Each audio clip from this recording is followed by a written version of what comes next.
Y también a los comisarios y comisarias por estar hoy aquí, en la capital de España, en Madrid. Creo que es una excelente oportunidad para alinear posturas, trabajar juntos en los desafíos que nos va a tocar afrontar conjuntamente en los próximos meses. Y antes de entrar en materia, me gustaría aprovechar la presencia de la presidenta de la Comisión Europea para poner en valor ante la opinión pública española el papel clave que la Comisión Europea y tú como presidenta, querida Úrsula, venís desempeñando en estos difíciles años que estamos atravesando en el continente europeo. Como ustedes saben, la Comisión ostenta el poder ejecutivo y también la iniciativa legislativa de la Unión Europea. Y como tal, se encarga de proponer nuevas leyes, de aplicar las decisiones comunitarias, de defender los intereses y los valores de la Unión en el día a día. Y su presidenta, sus vicepresidentes y vicepresidentas, sus comisarios y comisarias han trabajado y trabajan sin descanso para que nuestra economía, la europea, sea más próspera, para proteger nuestro medio ambiente, para hacer frente al reto de la emergencia climática, para mejorar las condiciones de vida de nuestros ciudadanos en el corto, pero también en el medio y en el largo plazo. Y por todo ello, el pueblo español y yo, como presidente del Gobierno de España, os estamos profundamente agradecidos. Estarán de acuerdo conmigo en que esta Comisión Europea ha estado a la altura de los desafíos que hemos tenido por delante. Incluso cuando las circunstancias se lo han puesto, y nos lo han puesto a todos, muy difíciles. Miro hacia atrás y recuerdo las muchas crisis a las que nos hemos enfrentado juntos. Recuerdo los largos días y también las interminables noches en las que trabajamos codo con codo para lidiar con una pandemia felizmente superada, la de la COVID-19, ahora la invasión rusa en Ucrania o, en el verano de 2021, la caída del gobierno afgano. Y en aquella ocasión, España, como saben, acogió el hub europeo para recibir a los refugiados y a las refugiadas, sobre todo a las mujeres afganas. Un acto de responsabilidad y de solidaridad que la presidenta de la Comisión Europea, en la visita que tuvo ocasión de hacer a Torrejón, a la base militar de Torrejón, dijo que España era un ejemplo del alma europea. Y quiero que sepan los comisarios y comisarias y también la presidenta de la Comisión que con ese mismo espíritu es con el que afrontamos ahora nuestra presidencia rotatoria del Consejo de la Unión Europea. La responsabilidad que recae en nuestras manos es inmensa, somos conscientes de ello. Europa se está enfrentando a nuevos desafíos, también dentro pero fuera de nuestras fronteras. Y para superarlos, la inacción no es una opción. La Unión necesita hacer cambios, tomar decisiones, adoptar medidas, avanzar en definitiva, y debe hacerlo bajo nuestra presidencia, que será la última plenamente operativa del ciclo legislativo, ya que las elecciones del Parlamento Europeo, como saben, se celebrarán en mayo de 2024 y, por tanto, estos 6 meses van a ser muy importantes para avanzar en toda la acción legislativa. Somos muy conscientes de ello. Por eso, lo primero que le he transmitido a la presidenta de la Comisión y al Colegio de Comisarios es que el Gobierno y el pueblo de España van a cumplir con su deber, con nuestro deber. Vamos a actuar como un intermediario imparcial, que es lo que nos corresponde, facilitando acuerdos, coordinando debates constructivos, impulsando todos aquellos expedientes que sigan abiertos con el objetivo de cerrar el mayor número posible antes de que acabe el mes de diciembre. Pero además queremos perseguir 4 ejes de acción que consideramos especialmente prioritarios y, sobre todo, en este contexto tan complejo como es el que estamos viviendo. Y me permitirán un breve repaso de los 4. El primero de ellos, lógicamente, es el presente y el futuro de Ucrania. La agresión rusa lo que ha hecho ha sido sacudir los cimientos de la comunidad internacional, de un orden internacional basado en reglas, y nos ha devuelto preocupaciones y también viejos fantasmas que creíamos superados. Pero el mundo entero debe tener claro que no vamos a retroceder ni un solo paso, que la Unión va a apoyar a Ucrania mientras dure esta invasión y que lo hará también en la larga y próspera paz que llegará después, esperamos, más pronto que tarde. Bajo nuestra presidencia vamos a seguir defendiendo a Ucrania en todos los ámbitos, por supuesto el político, también el financiero, el militar, el humanitario, y vamos a seguir acompañando a Ucrania en su camino a la adhesión, observando los pasos que marcará la Comisión Europea en su informe de otoño. Europa y Ucrania juntos hasta la victoria final. Y así lo hemos acordado en el seno de las instituciones y así se lo transmití personalmente al presidente Zelensky y al Parlamento ucraniano el pasado sábado en Kiev. Permítame, además, en este asunto, en este capítulo sobre Ucrania, permítame hacer un inciso para lamentar profundamente el fallecimiento de la escritora Victoria Amelina y otros tantos compatriotas por las heridas sufridas en un bombardeo ruso. Victoria cambió su carrera como escritora de ficción para ser la voz de la injusticia y de la infamia. Descanse en paz y toda nuestra solidaridad a las víctimas de esta cruel guerra. En segundo lugar, hemos conversado sobre otro de los grandes desafíos a los que se enfrenta la Unión y es el reducir las vulnerabilidades externas, reforzar eso que hemos llamado la autonomía estratégica abierta, para que los problemas de suministro, la espiral inflacionaria ocasionadas por la pandemia, por los cuellos de botella en la cadena de suministro global o también el conflicto con Rusia no vuelvan a producirse. El orden internacional está cambiando, Europa debe cambiar en consecuencia con él.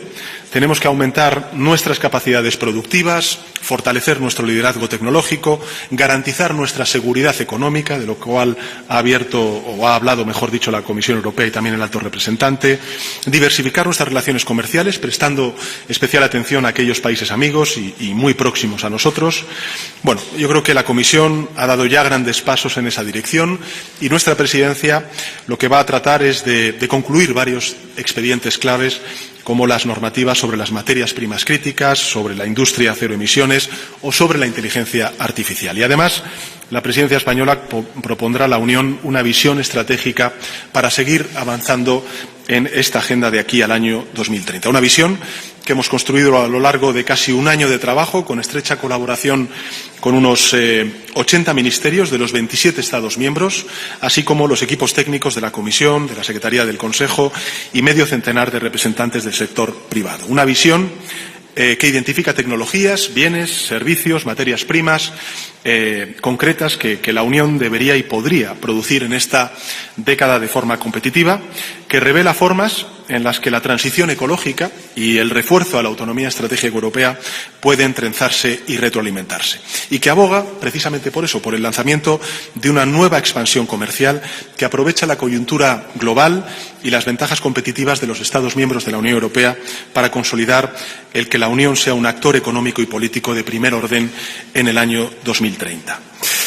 Presentaremos esta visión a la opinión pública en los próximos días. Se la propondremos formalmente a los jefes de Estado y de Gobierno de la Unión en el Consejo Informal que vamos a celebrar en la ciudad de Granada el próximo día 6 de octubre.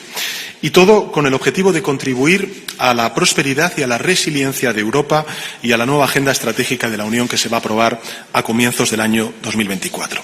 Y en este proceso creo que Europa necesitará muchos más aliados de los que tiene y desde España estamos convencidos de que la región de la América Latina y el Caribe puede y debe ser una de ellas.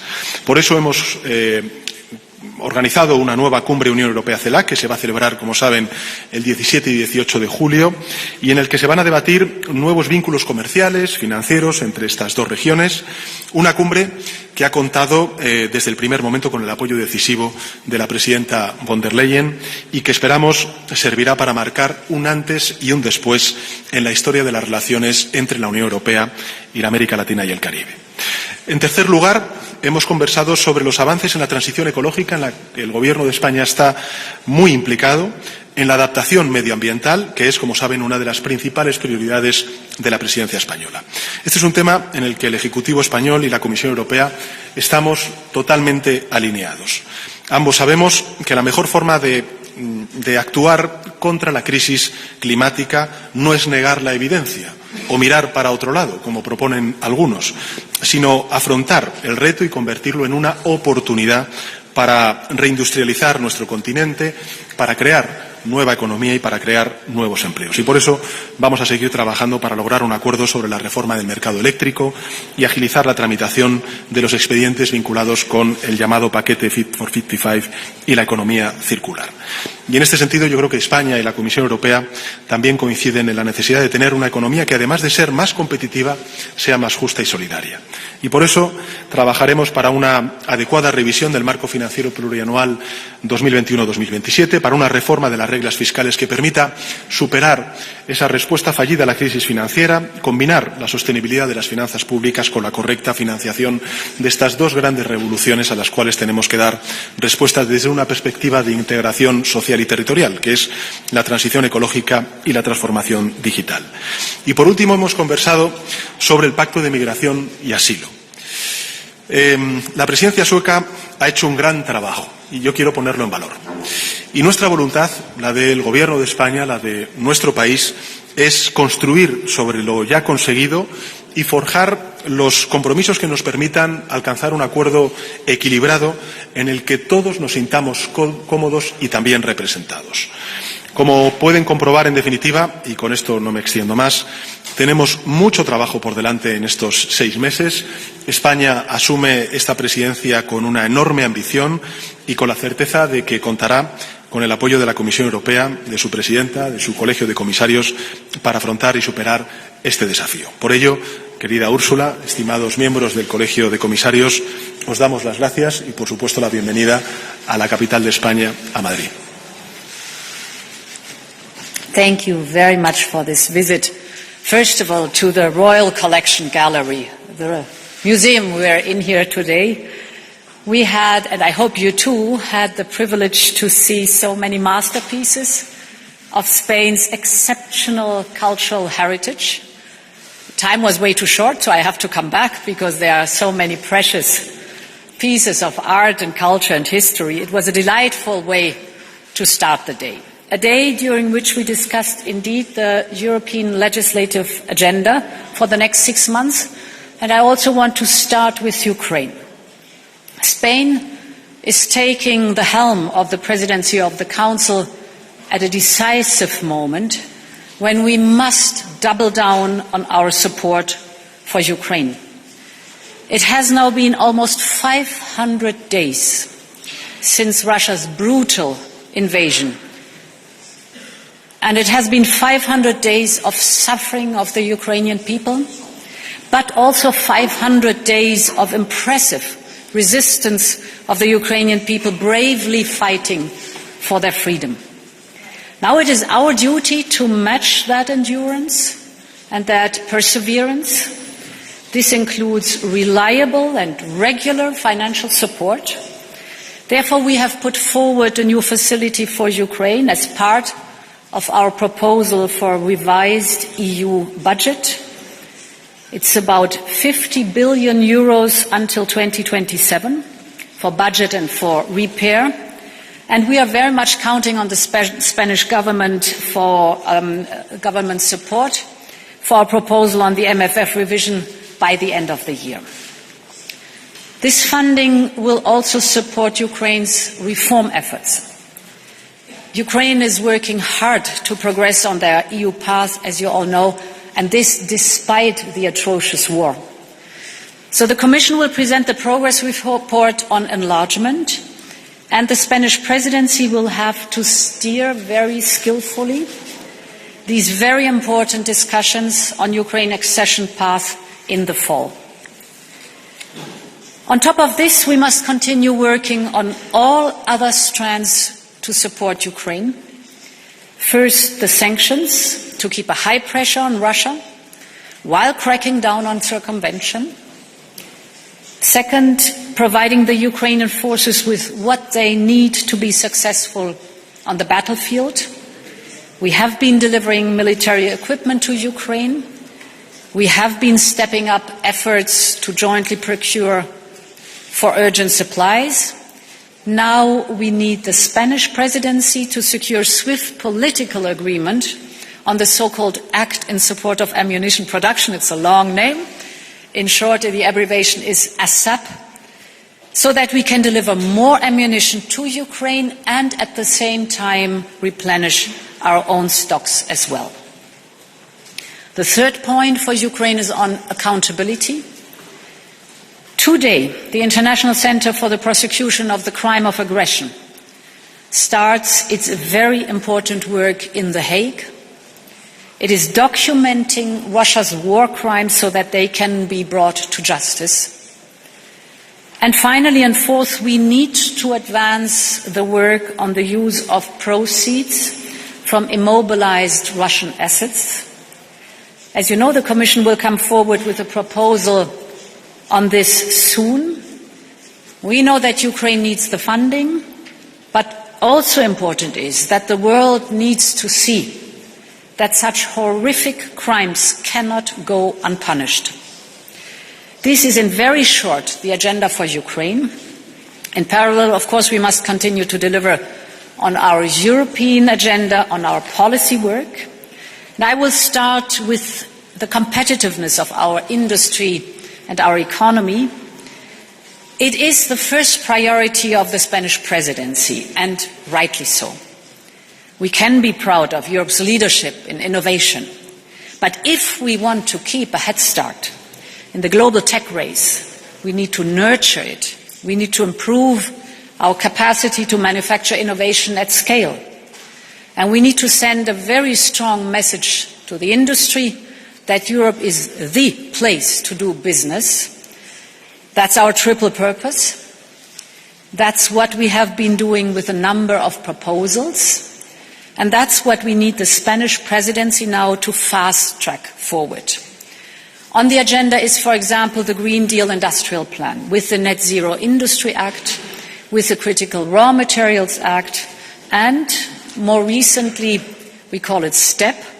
It's the Strategic Technologies for Europe platform, which is also part of our MFF proposal. Our European agenda includes also our digital proposals, in particular the Artificial Intelligence Act, which we need to conclude, and, very important, the agenda includes the reform of the EU's fiscal rules. We have proposed to revamp our economic governance framework. So we want to stimulate reform and investment while ensuring fiscal sustainability. Here again, we count on the Spanish presidency to steer and to conclude it by the end of the year.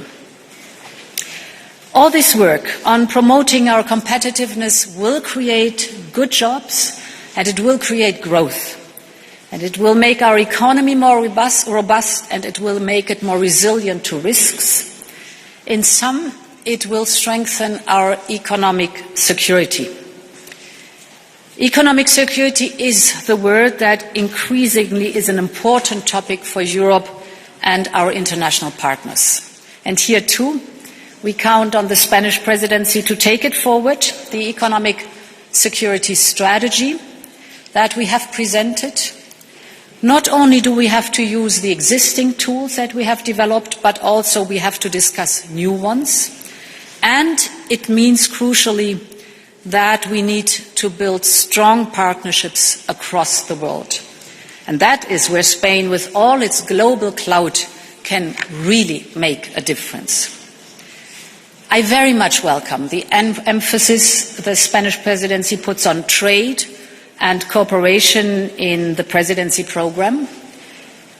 We already have an important event coming up. It was mentioned, it's the CELAC summit. Mid-July, it's the first such summit with Latin America and the Caribbean since 8 years, and a lot is at stake. I cannot refer to all the topics that are on the agenda, but most importantly, we want to push forward our EU-Mercosur trade agreement. We want to push it towards the finish line. We have a key agreement with Mexico that we want to finalize too. So I here too count on the Spanish presidency. And finally, there is the agreement with Chile that is politically already ready to go, so we just need to formally sign it during this presidency. My last point will be on migration. Here, the notion of partnership is central as well. We've made good progress on the legislative proposal of the Pact of Migration and Asylum. Now we need to take it to the last mile so that it can be adopted by the end of this mandate. This is the legal proposal, but on the operational track, measures that we're doing in parallel, work must continue as well. In particular, by forging comprehensive partnerships that invest in the economic stability of key countries of origin and of transit. In this respect, for migration, we have proposed a very targeted increase of 15 billion euros as part of our MFF review. All this is crucial during the next 6 months, so a lot of good work ahead of us.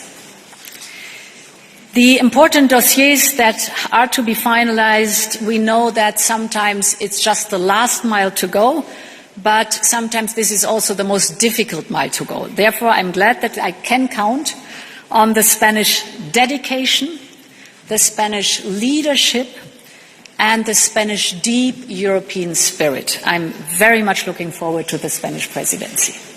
Muchas gracias, Presidenta. Y ahora damos paso a las preguntas de los medios de comunicación.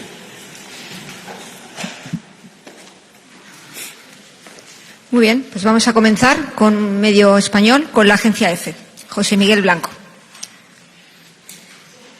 Gracias, buenas tardes.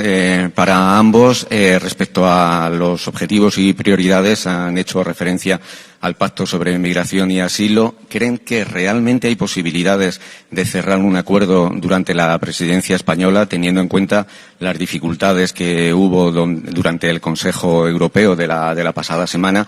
¿Y qué piensan hacer para intentar convencer a Polonia y Hungría? Y por otro lado, si en la reunión ha habido algún comentario o se ha trasladado alguna inquietud sobre el hecho de que la celebración de las elecciones generales en España el próximo 23 de julio puedan afectar de forma negativa, repercutir tanto en la agenda como los objetivos de la presidencia. Gracias. Muchas gracias, José Miguel. En relación con la última de las preguntas, absoluta normalidad. No es la primera vez que durante una presidencia de un determinado país se celebran elecciones y España, afortunadamente, lleva ya muchísimo tiempo integrada en la Unión Europea y tiene una experiencia, ha acumulado una experiencia en la preparación de las presidencias rotatorias del Consejo Europeo que va a hacer que precisamente todos estos dosieres, todos estos debates pues avancen y se puedan cerrar en nuestra presidencia, porque creo que va a ser bueno tanto para España como para el conjunto de la Unión Europea. Y en relación con la primera de sus preguntas sobre el Pacto de Migración y Asilo, lo he dicho en la intervención inicial, yo creo que es muy bueno lo que ha hecho y lo que ha logrado la presidencia sueca. Hay que reconocerlo, hay que felicitarles, porque evidentemente de todo el paquete que representa el Pacto de Migración y Asilo han resuelto positivamente dos de ellos. Queda uno, que es el Reglamento para la gestión de las crisis, que es donde evidentemente pues España tiene un particular interés, como también otros países de primera entrada, y es donde se va a definir lo que significa la solidaridad flexible. Pero, en todo caso, creo que tanto desde el punto de vista de la Comisión, del Consejo y lo que buenamente nosotros podamos hacer desde la presidencia rotatoria es aproximarnos desde un punto de vista constructivo, construir esos puentes para lograr, yo creo que cerrar un acuerdo que sea positivo para todos. Al final, creo que lo más importante es que no perdamos de vista que el desafío que representa la migración irregular debe llevarnos a una respuesta común, a una respuesta europea, no una respuesta que sea un sumatorio de realidades nacionales. Tenemos que superar también este dilema y situarlo en donde corresponde, y es el de que la política de migración es una política europea y, por tanto, tenemos que darle esa respuesta europea. Y en ese sentido, bueno, pues trabajaremos desde España para que ese acuerdo sea equilibrado entre lo que representa la responsabilidad y la solidaridad, como me han escuchado en muchas ocasiones decir. Yes, thank you. First of all, indeed, we are in a crucial point in time. We have to bring a lot of important proposals across the finish line. We are just mentioning a few, but all in all, 2/3 of the proposals the Commission has made so far in this mandate have been concluded, but 1/3 is still open. That's round about 250 proposals. Of course, not everything will be concluded, but it shows the amount of work that is ahead of us, and of course, citizens expect that we deliver on our policies. Therefore, whatever the results of the elections are, I trust that the Spanish government and the institutions will be able to deliver an effective presidency, And I have full confidence in Spain's deep European spirit. On the migration topic, indeed the package or the Pact for Migration and Asylum, the first important parts have been decided, like the treaty wants it to do, in qualified majority voting. And that goes also for the other packages. So that's what the treaty says, and that's what we have delivered on.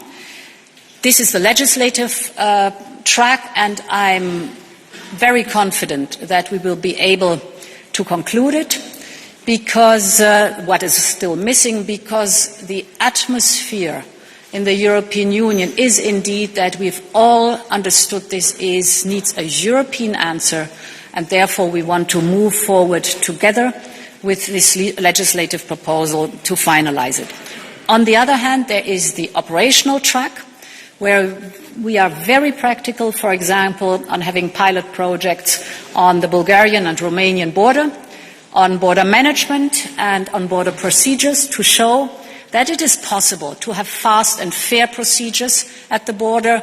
And the aim is everywhere in the external borders of the European Union, you have the same fast and fair procedure.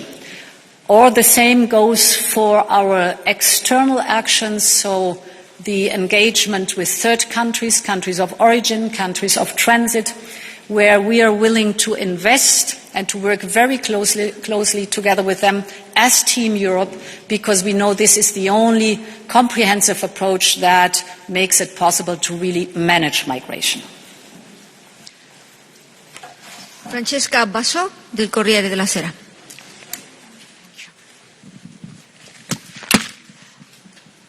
As you mentioned, there are many files that need to be completed, and I'm thinking of migration, of course, but also of the EU budget review, the Growth and Stability Pact, and the files linked to the Green Deal. So what are your expectations? And if there are no agreements, or if there are not good agreements, is there not a risk of helping the populists in the next European election?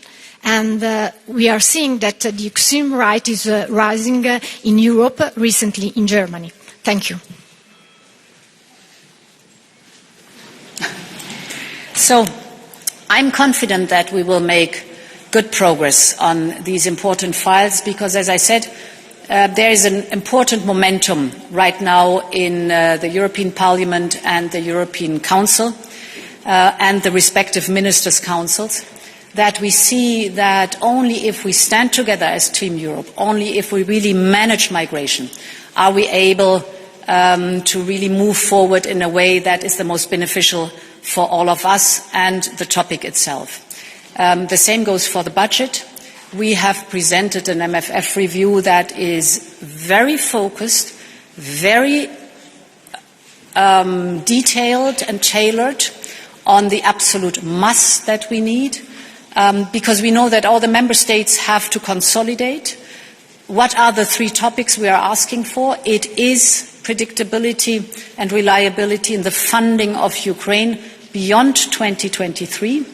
This is necessary because when we negotiated this budget, nobody had an idea that we would be confronted with a war, a Russian war on European soil.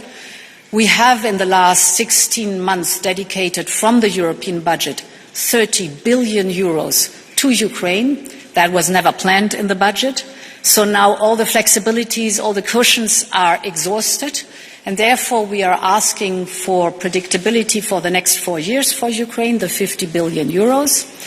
It is also very important because this is an incentive also for our partners in the UK, in Canada, in the United States. When they see that we commit ourselves, they will commit themselves too in a predictable funding of Ukraine's economic survival. And the economic governance here too, we have to be done by the end of the year. It's an important file, and we know that it is an improvement if we come up with a new economic governance as proposed with all the negotiations that take place now. So I am confident that we will manage. Carlos Cue, del diario El País.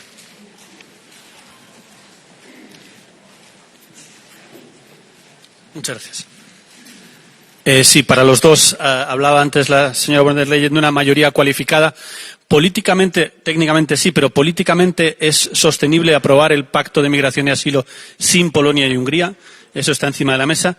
Y quería, que la compañera le preguntaba antes, pero yo quería una reflexión de los dos sobre el asunto de la extrema derecha y su crecimiento dentro de toda la Unión Europea. Estamos viendo en Alemania, en Francia, su país, en Finlandia, en España también.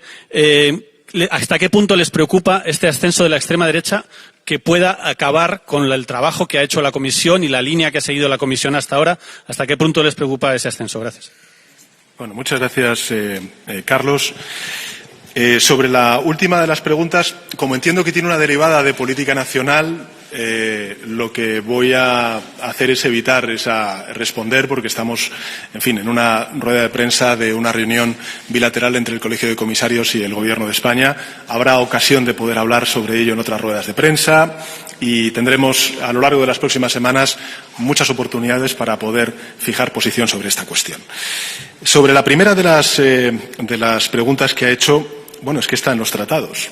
Quiero decir que no hay mayor legitimidad política que la de cumplir con los tratados y ser conscientes de que efectivamente existe esta posibilidad de ir avanzando en expedientes que han estado durante mucho tiempo pues guardados en un cajón y que ahora mismo tenemos una opción real de poder cerrar, como es el Pacto de Migración y Asilo. Y en ese sentido, bueno, pues yo espero, como decía antes la presidenta de la Comisión, que podamos cerrar este importante dossier en este semestre de presidencia española. Y creo que sería además para España muy importante y hasta incluso simbólico desde el punto de vista político. España ha sufrido a lo largo de muchos años crisis migratorias.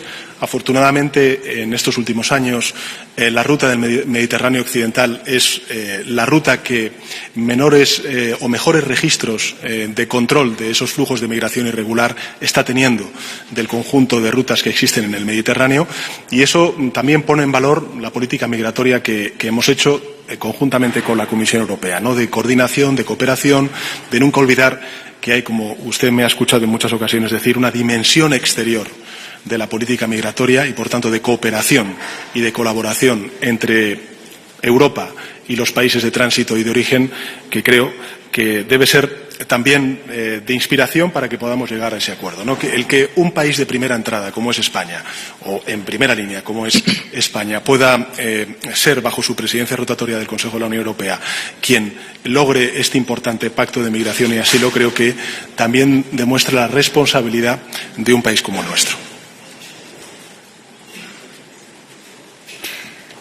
I want to reflect a little bit on your question, what the extremists are concerned.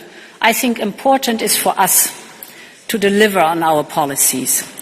And I think in a changing world, it is also crucial for us to give confidence and security in these times of change. That must be the hallmark of our policies.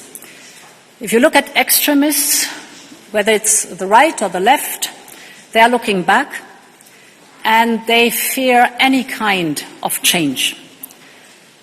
We, the democratic groups of the center, we have to show that we have a clear idea how we want to address change that is happening.